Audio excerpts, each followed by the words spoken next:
Donc là on voit, bah, je suis désespéré. C'est les mêmes en fait, là on voit, il y a encore du machin du truc. En France, les locataires sont très protégés, on peut pas expulser quelqu'un comme on veut, même s'il paye pas. Voilà, on peut rester chez quelqu'un, on peut squatter, mais il y a pas de problème. Il faut attendre 2 mois pour enclencher la procédure et après ça prend des mois. Et vous avez tous vu les vidéos ou les reportages où quelqu'un récupère son bien après 2 ans, les squatteurs ont tout défoncé. Enfin bref, c'est une horreur.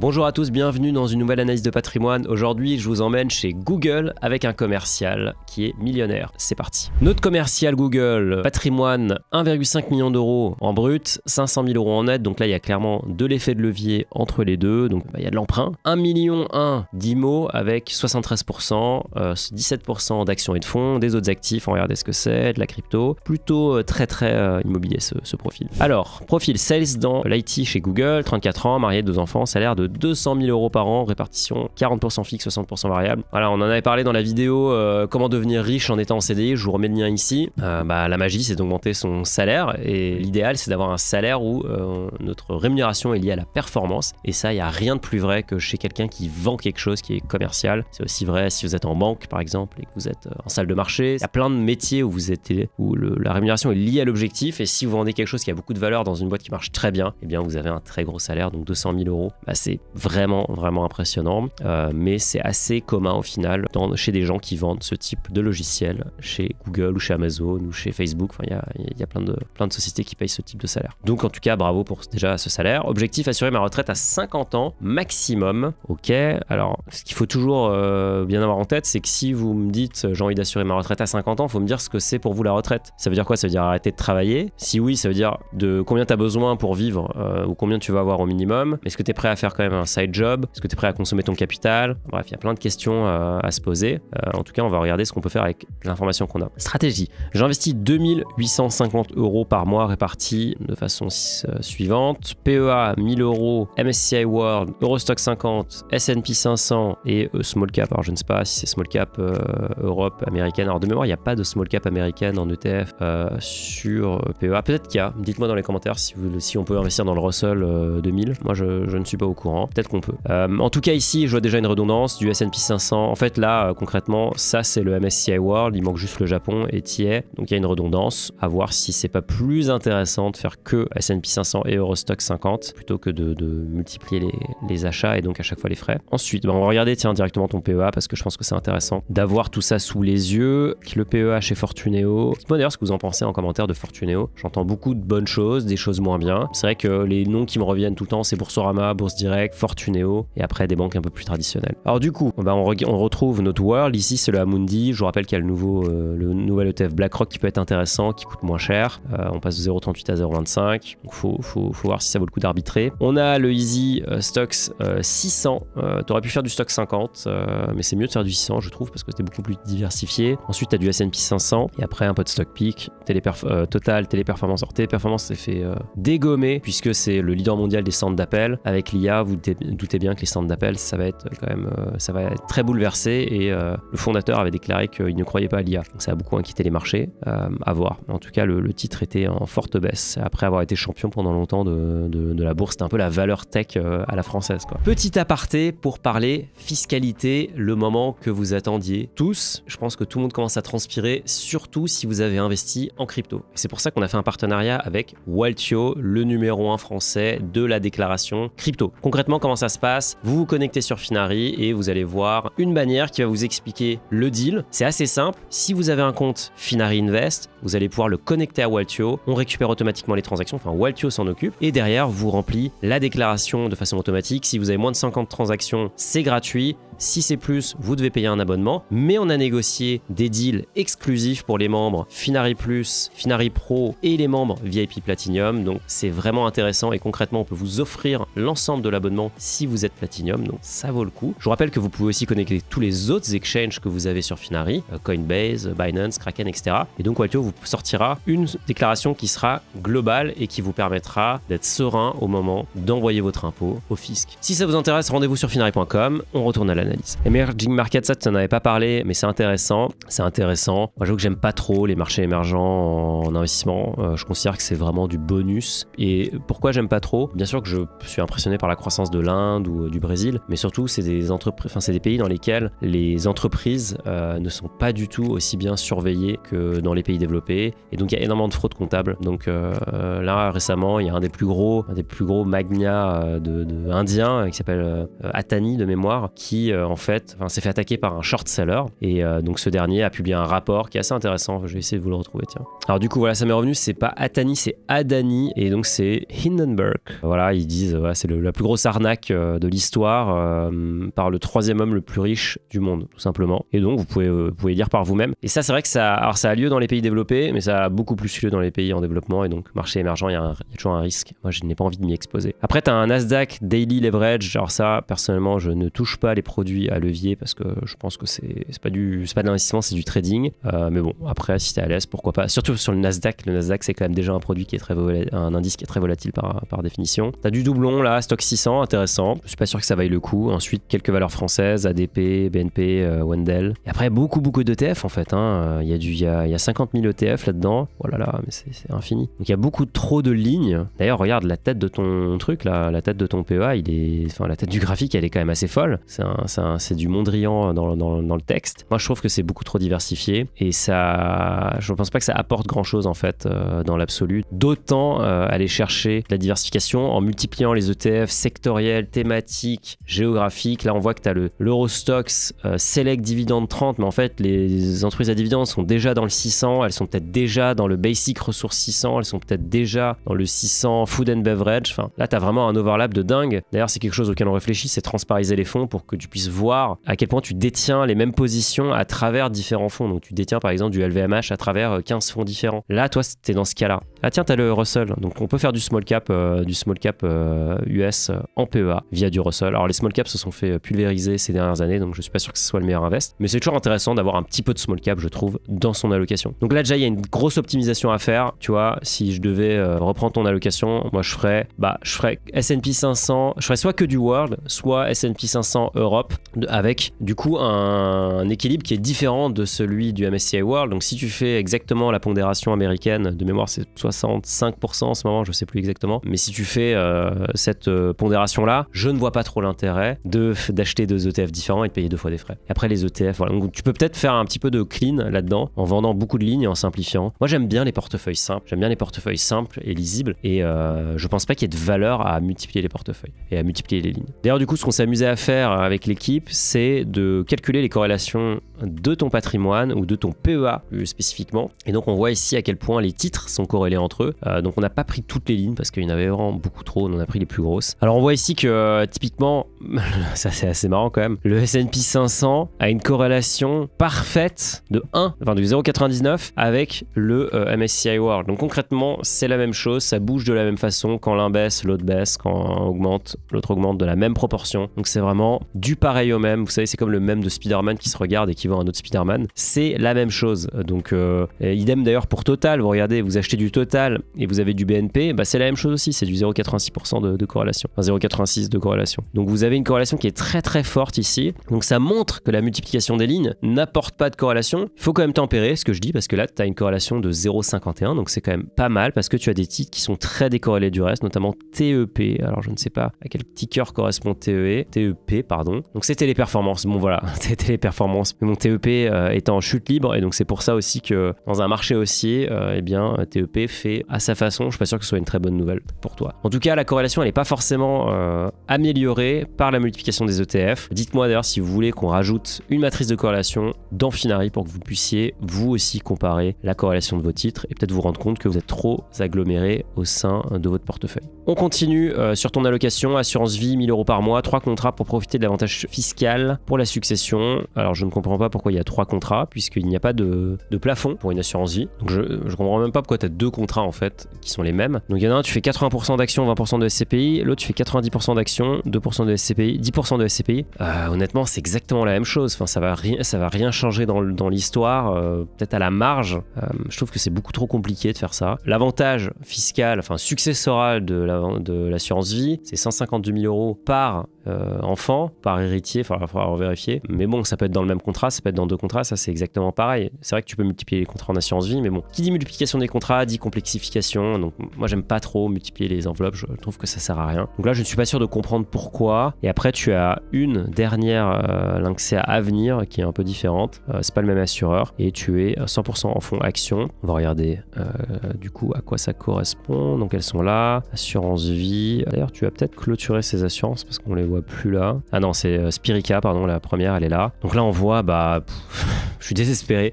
Non, je rigole. Mais c'est les mêmes en fait. Là on voit, il y a encore du 500, il y a encore du CAC 40, il y a encore du MSCI Europe, du Energy, du machin, du truc. Énormément de lignes. Je suis pas sûr que ça apporte de la valeur dans ton cas. Franchement, ça complexifie énormément la lecture. Alors la performance est bonne, hein, rien à dire. Franchement, la performance est super. Mais je ne suis pas sûr que ça apporte de la lisibilité. Là déjà, je trouve ça beaucoup plus cohérent. Là, tu as une assurance vie, tu as du MSCI World qui ne contient pas d'Emerging Markets. Donc tu as du Emerging Markets en plus. Bon après, le fait que tu as un ETF CAC 40, pourquoi pas? Parce que tu as une conviction sur la France. Et donc si on regarde là, on verra que la France sera ton deuxième pays, évidemment, 14%. Mais je trouve que sinon, multiplier les lignes qui sont très proches, peu d'intérêt. Mais en tout cas, dans l'ensemble, c'est top que tu investisses autant en actions tous les mois. Donc là, on est à 2000 € au global. Il y a un peu de SCPI. D'ailleurs, on va regarder les SCPI que tu prends dans la partie IMO.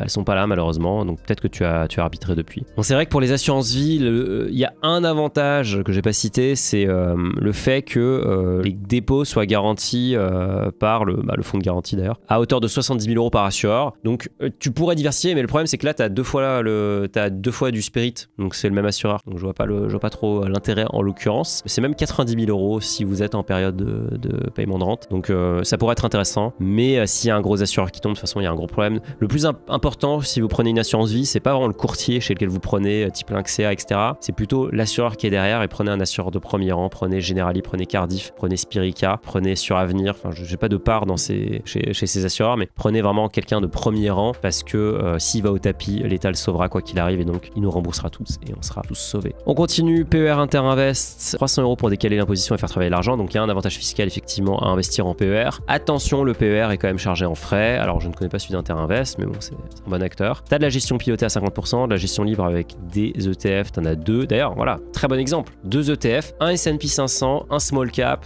Alors on va regarder ce que c'est comme small cap quand même. Mais en tout cas, c'est une stratégie un peu, enfin pas barbelle, mais en tout cas très diversifiée. Ce n'est pas celui-là, je pense. Donc tu as plusieurs PER. Là pareil, je ne sais pas pourquoi tu as plusieurs PER, mais je ne suis pas sûr que ce soit celui-là. Il y a beaucoup de lignes dans le PER. Alors là, c'est intéressant. Alors là, j'avoue qu'il y a une incohérence absolue dans ce PER. Il y a des obligations dans le PER. Tu as 34 ans. Quel est l'intérêt d'avoir du papier obligataire dans un contrat que tu ne pourras pas casser avant la retraite? Là, va falloir m'expliquer quand même. Pour moi, un PER, c'est all-in action. On met du S&P 500, on met limite du Nasdaq 100 et on touche à rien et on oublie. Et rendez-vous dans 30 ans pour voir ce qui s'est passé. Et on touche à rien surtout et on met pas de papier obligataire puisque les rendements vont être catastrophiques. En plus, c'est des durations longues. Tu es à 7-10 ans. Enfin, la courbe des taux aujourd'hui, elle a inversé. C'est-à-dire que les taux courts payent plus que les taux longs. Là, c'est pas du tout une bonne position dans laquelle être. Bon, c'est relativement petit. Mais si on regarde quand même au niveau de ton portefeuille, ça représente quand même des lignes. Donc je ne suis pas sûr que ça ait vraiment du sens d'avoir dans un PER de l'obligataire. On continue de la crypto.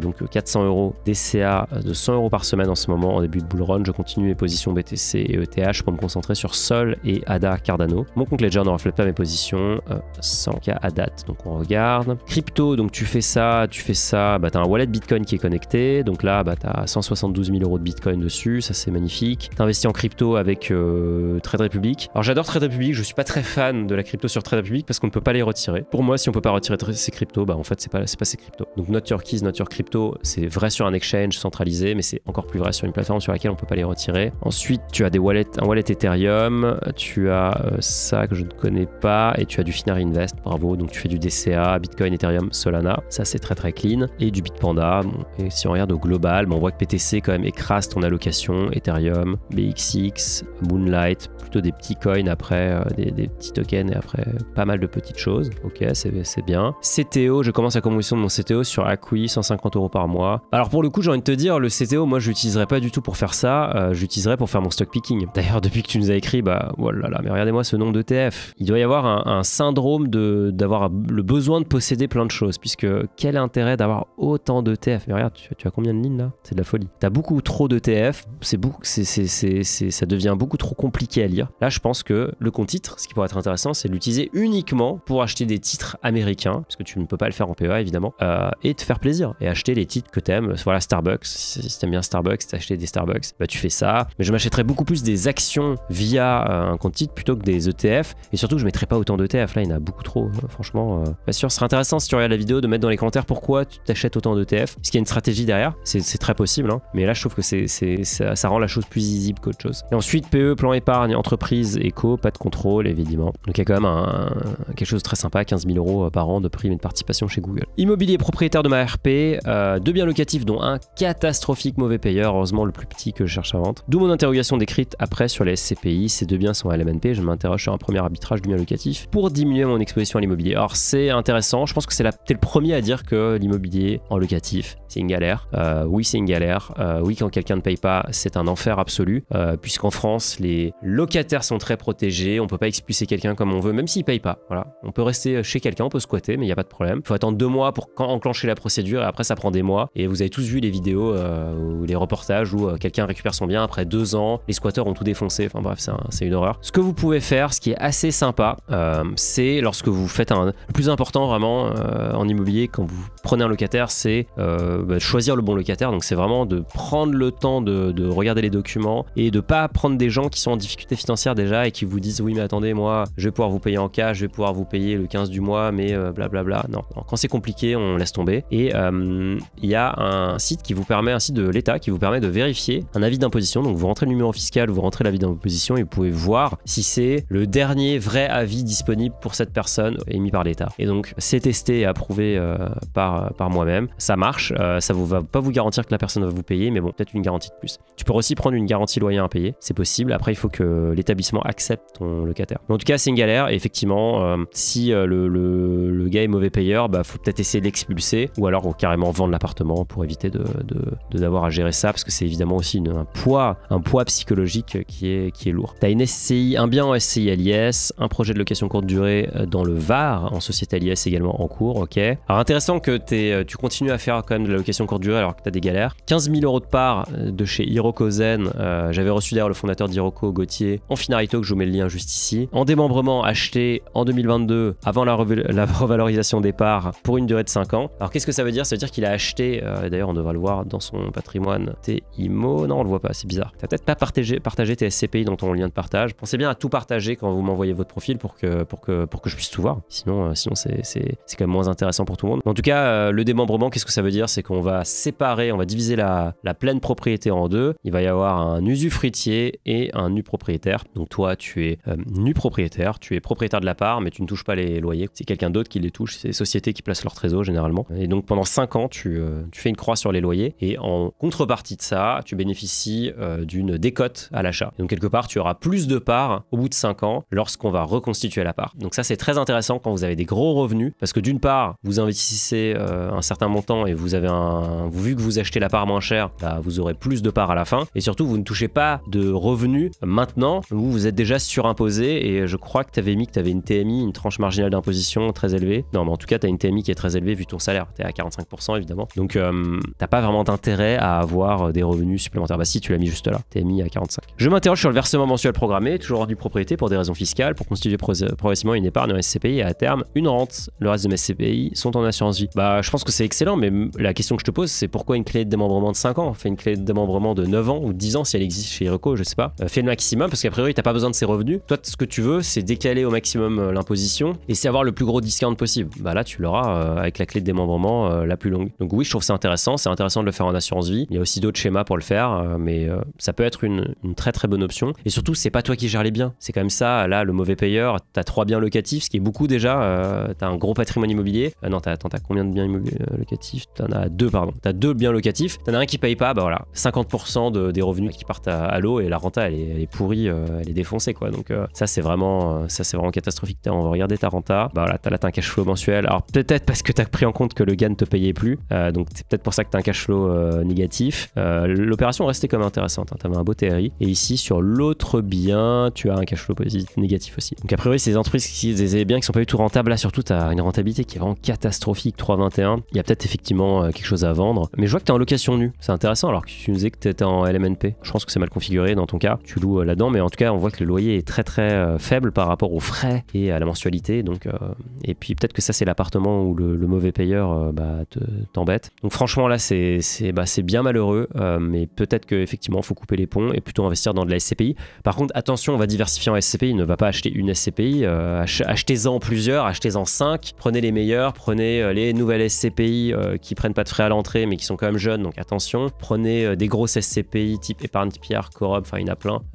Des gros paquebots et prenez que des SCPI multisectoriels. Moi, j'aime pas du tout les SCPI monosectoriels, que sur la santé, que sur la logistique, etc. Si le secteur se retourne, vous partez, votre rendement il part à la poubelle instantanément. Et quand le marché explose, en fait, votre SCPI est obligé d'acheter des biens qui sont hyper chers. Donc c'est vraiment le pire des deux mondes, les SCPI sectoriels. Moi, j'y crois absolument pas. Alors il y a des contre-exemples, hein, mais regardez un Primovi. Primovi est sur un marché, et je les cite juste parce qu'ils me viennent à l'esprit, ils sont sur un marché qui est extrêmement étroit, qui est le marché des biens de santé en Europe. Bon bah voilà, hein, en fait c'est simple, c'est si ça se sait que Primovi est obligé de vendre des biens parce qu'en fait leur perf est pas terrible et qu'ils sont obligés de rentrer du cash, eh bien vous inquiétez pas que les acheteurs en face, ils le savent. Et donc ils savent qu'ils peuvent presser le vendeur. Il n'y a pas 50 000 vendeurs, il n'y a pas 50 000 acheteurs. Donc c'est un marché qui est très étroit et quand vous êtes en difficulté, vous êtes vraiment un éléphant dans un magasin de porcelaine, on va vous dégommer. Donc attention aux SCPI sectoriels, il faut bien diversifier. Livret A, j'ai récemment dû piocher dans mes livrets pour faire suite à d'importantes dépenses liées à ma RP, à meublement, etc. Ok, c'est le but du livret A aussi. Le but du livret A, c'est de couvrir des imprévus, des impondérables. Donc là, on voit que tu as quand même 76 000 euros. J'ai pas ton cash flow, mais je pense que tu es quand même assez bien avec ça. Et les impôts me rattrapent. Bah, ça, ils rattrapent tout le monde, t'inquiète. Comment assurer ma retraite à 50 ans max? On va regarder ça dans un instant. Comment optimiser davantage les supports? La répartition actuelle te paraît bonne? Bon, ça, je pense que tu as compris que j'étais pas trop d'accord avec ta répartition. En gros, ce que tu fais est bon, hein, mais il faut que tu simplifies. Le PEA, c'est 2-3 ETF max. L'assurance vie, c'est 2-3 ETF max. Le compte titre, c'est les titres que tu vas avoir pour te faire plaisir. Ça sert à rien d'avoir. Je pense qu'au total, tu as plus de 150 ETF différents. C'est énorme. Je pense que tu as un record. Tu as battu un record. Crypto, je me pose la question sur l'exit des positions small cap pour les rediriger vers BTC. Bah là, c'est plutôt toi. J'avoue que les projets, moi, je passe très peu de temps à regarder les petits projets et les projets en général parce que ça m'intéresse moyennement. Je pense que la question à te poser, c'est est-ce que tu penses que ça va surperformer le BTC sur les 12 prochains mois? Si la réponse est oui, bah tu les gardes et tu définis une price target. Moi, ce que j'aime bien, c'est à chaque fois que les positions doublent, je vends 50%. Comme ça, je récupère ma mise et après, le reste, je free roll, comme on dit en poker, et donc je me fais plaisir. Quid des gains latents, BTC, hold ou sell et buy the dip? Alors, j'imagine que tu parles de buy the dip acheté. Moi, je pense absolument pas que c'est possible de faire du buy the dip. La crypto, c'est hyper volatile. J'aimerais te dire que c'est possible d'acheter le dip, mais bon, regarde, voilà, on regarde le graphique des prix du Bitcoin. On voit que, oui, le monde idéal, tu vends en 2021 à 57 000 euros, tu rachètes à 21 000 euros. Aujourd'hui, on est à 63 000 euros, c'est génial. Mais ça n'existe pas en fait. C'est super, super dur. La réalité, c'est que si tu as acheté ici, tu vois, en 2020 à 6 000 euros et que tu n'as rien fait, aujourd'hui, tu as fait x10 et pendant ce temps, tu étais dans le jardin en train de t'occuper de ton potager. Donc, moi, je trouve ça quand même assez intéressant. Est-ce que je pense que le BTC va aller à 100K? Oui. Est-ce que je pense que le BTC va aller à 1 million? J'en sais rien, mais Eric Larchevêque, lui, il est convaincu que oui. Donc, je te mets le lien du talk ici, tu peux regarder. Par contre, il n'est pas super bullish sur le fait que 1 million soit une bonne nouvelle pour nous, puisqu'il pense que l'euro sera effondré d'ici là. Donc, est-ce que je pense que le BTC va aller à 100 000? Oui. Est-ce que je pense que le BTC va surperformer les marchés actions? Oui. Est-ce que je pense qu'il faut trader le BTC? Absolument pas. Donc, moi, je ferai du buy and hold. Tu as une super plus-value latente. C'est pas grave. Tu gardes la position, tu la tiens, tu donneras ces BTC à tes enfants peut-être, parce que c'est un super actif et je ne vois aucune raison de changer de stratégie. C'est même au contraire, aujourd'hui, il y a des ETF, il y a énormément de facteurs positifs, donc c'est le moment de ne pas vendre concrètement. D'ailleurs, sur ton PEA, je me suis amusé à faire le benchmark et donc j'ai pris le MSCI World Total Return. Enfin bref, c'est pas hyper important de connaître la différence entre les différents types de return. Donc c'est le MSCI World et on voit ici que ta performance en en bleu et la performance du benchmark en rouge. Et donc on voit que tous les efforts que tu as fait à acheter, vendre des positions, prendre le MSCI Water eau chaude, je sais pas quoi, bah ça a finalement servi à rien puisque tu as exactement la même performance que le benchmark, moins les coûts de transaction, puisque là on les a pas. Et ça, je peux te dire que ça vient te pulvériser ta performance. Donc j'espère que ce graphe-là va te donner envie de simplifier ton portefeuille. N'oubliez pas qu'un gérant professionnel, lui, il a un desk de trading et il fait énormément attention à son coût de trading. Les particuliers, c'est beaucoup moins le cas. Donc quand on vend une position, quand on achète d'ailleurs, on va venir dégréver sa performance. C'est une perte à jamais, les frais de transaction. D'ailleurs, on voit ici, ça c'est aussi un nouvel indicateur, c'est le ratio de Sharpe. Qu'est-ce que ça veut dire? En gros, c'est la performance par rapport à un produit sans risque. Donc on voit que tu es moins performant, mais c'est normal. En fait, un bon ratio de Sharpe, ce serait supérieur à 1. Mais aujourd'hui, le taux sans risque, il est à quasiment 4% en Europe. Nous, on a pris le taux de la BCE. Forcément, c'est dur de battre le taux de la BCE à 4% sans risque dans un marché comme ceci. Donc on voit que le benchmark fait un peu mieux que toi. Il fait 0,32, toi tu fais 0,26. Bon, dans les deux cas, ça reste quand même pas terrible en termes de Sharpe, mais bon, c'est pas du tout le seul indicateur qu'il faut regarder. Ce qui compte, c'est que la performance soit bonne au global, et la performance est bonne au global. Mais c'est vrai qu'ici, tu vois, tous les efforts n'ont pas forcément servi à grand chose, et surtout les coûts de transaction viennent fortement dégréver ta performance. Alors du coup, ce que j'ai fait, c'est que pour ta simulation et pour répondre à ta question, j'ai pris ton patrimoine financier plus crypto, c'est tout. Voilà, je l'ai réparti 50-50-45. J'ai pris tes investissements habituels, j'ai fait les répartitions que tu nous avais données entre bourse et crypto, et donc en 15 ans, tu atteindrais un patrimoine quand même de 2 millions d'euros, c'est plutôt sympa. Donc tu fais 1 x 4, et tu as un revenu mensuel de 6 865 euros. Et là, je ne compte même pas les revenus des appartements que tu touches. Et de mémoire, ça t'emmènerait vers les 9 000 euros. Plus les SCPI qui seront, que tu avais démembrés, donc qui seront reconstitués d'ici là. Enfin bref, honnêtement, il n'y a pas de problème. Il n'y a pas de problème, à part si tu me dis que tu veux t'acheter une Porsche tous les mois, tu vas y arriver parce que tu as un très gros patrimoine, parce que tu investis beaucoup. Il n'y a pas de secret, franchement, il n'y a aucun secret. Qu'est-ce qui se passe si tu revends tes appartements et que tu investis? Et ben, on a fait le même calcul, hein. On a revendu les appartements, du coup, on a un peu changé la répartition, on a mis les mêmes investissements. D'ailleurs, on t'avait mis la flat tax tout le temps, parce que même si tu as un PEA, etc., tu vas exploser tous les plafonds vu le rythme auquel tu investis. Et donc, tu arrives à la 10 000 euros par mois, c'est quand même très agréable, et tu finis à 3 millions d'euros de patrimoine. Donc, tu auras fait x3, dans le cas, tu auras fait x4. Pour répondre à ta question, est-ce que tu peux partir à la retraite à 50 ans? Je ne connais pas ta définition de la retraite, mais vu les montants, je pense que tu peux sereinement envisager ton avenir. Voilà, j'espère que ça t'a aidé, que ça t'a rassuré. Bravo pour ce patrimoine qui est quand même... j'ai été un peu dur sur les ETF, mais parce que je vois un potentiel de dingue. Je pense qu'en coupant des lignes partout, d'ailleurs j'ai vu que tu étais investisseur Finari, donc bravo, mais en coupant plein de lignes, tu pourrais vraiment faire limiter les frais de transaction, augmenter la performance aussi, je pense, t'enlever un poids mental. Il ne faut pas sous-estimer le poids, le mental load comme on dit en anglais, le poids de l'argent, surtout qu'on en a beaucoup. Je pense que tu atteindras tes objectifs très facilement. En tout cas, tu es très très bien parti. J'espère que ça vous inspire aussi à faire peut-être des formations pour travailler dans des industries qui se développent très fort, comme la tech, mais il y en a aussi d'autres, la finance, etc., les énergies renouvelables. Si vous voulez que j'analyse votre patrimoine, le lien il est dans la description. Je vous donne rendez-vous dans une semaine pour une nouvelle analyse. Je vous souhaite des bons investissements, n'achetez pas trop d'ETF, et je vous dis à très vite.